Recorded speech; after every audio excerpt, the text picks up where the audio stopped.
Here I have my D card showed as Denis was presenting this speech. Here I have my note card, one side blank, and behind me I have my 5 audience members, all of whom which are adults. Hello, I'm Dante, I'm 21. I'm Julian, 18. I'm Franco, I'm 21. I'm David, I'm 20. I'm Alexis, and I'm 18. Why not? Just go for it. This quote from small business owner Sarah Lawrence is what encapsulates the minds of those who have quit jobs where they were under employers and it prompted and gone ahead and started owning a small business. Today, I'm here to inform you as to why or why not you should go ahead and start a small business. For many, this is a very deep investment in which they put their time, their hard-earned money in hopes of long-term job security, income control, creative freedom, and freedom within their work schedule. However, despite this, even for those who succeed, there may have been times where they were overwhelmed by how much they had to do, which led to them carrying a lot of stress, and like in any business or financial transaction, there was risk involved as well. Imagine a job where you know that your place is safe and you won't be terminated, and on top of that, it's in your jurisdiction as to how much you get paid or when you get paid. Well, that's the reality for small business owners. As by loan management site LendingTree, small business owners pay themselves with a term we know as owner's jars. And rather than getting paid on a salary, where there's a fixed interval that you get paid at and a fixed interval in which you receive said money. Owner's jars are meant for the owner to be able to take as much money as he or she feels is necessary, but at the same time, of course, not financially crippling the business. Another positive facet of owning a business is that you'll be in control, both from a creativity and schedule aspect. Imagine you going to work, doing something that you chose to do, something that you love, and on top of that, you get to make all the decisions.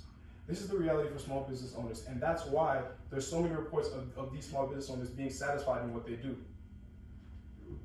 A TD Bank survey reported that in Canada, over 97% of small business owners were satisfied with what they do, stating that they feel pride and appreciation for the services for what they do. However, they stated, as well as that, the 3 main reasons why they stated that they were very appreciative of what they do is the fact that they have freedom within their schedule, that they're their own boss, and on top of that, they get to make the major decisions for their business. However, with all this independence comes responsibility, and this responsibility at times becomes too overwhelming and becomes too much for certain people. This can lead to crippling stress and takes a mental toll on the business owner. For example, software company MYOB conducted a survey in which 46% of small business owners said that they felt some sort of anxiety or depression as a result of what was going on with their small business. And 52% of the same business owners said that they had gone through periods of stress within the past year as a result of their business. This is an increase of 7% from the year before. This just goes to show that the multiple roles that you have to take on as a business owner can indeed take either a physical or mental toll on you. The way I see it is like this. Imagine you're the captain of a ship. Not only do you have to make sure the ship gets where it needs to go, but you have to make sure the members on said ship are their well-being is fine, and you have to make sure that your ship is in good shape. All of these things are similar to aspects of life that business owners have to go through, whether it comes to hiring the right people to elevate said business, or whether it comes to making sure that the business site is well maintained. Now, this is not the only risk that comes when you begin a business. Like I mentioned earlier, there is financial risk that comes along with it. Financial newspaper Entrepreneur states that on average it'll take around 3 years for a business to show profit. During those 3 years, how is that business supplied? That business, of course, has to be supplied by the owner. And in some cases where the owner simply does not have the funds or enough financial cushion to keep supporting said business, if they're going through periods of loss, they have to take out loans from a bank. In fact, the Federal Reserve did a survey in which they stated that 38% of small business owners in the year 2020 had to take out a loan. But this number has decreased from the 56% from the year prior. However, the motive for taking out this loan remained the same. 58% of these loans were taken out for the purpose of covering organizational costs. Now, this just goes to show you that not all the time will a business be profitable. And if you're not prepared to extend your resources in order to make sure your business is kept afloat, then perhaps owning a small business may not be for you.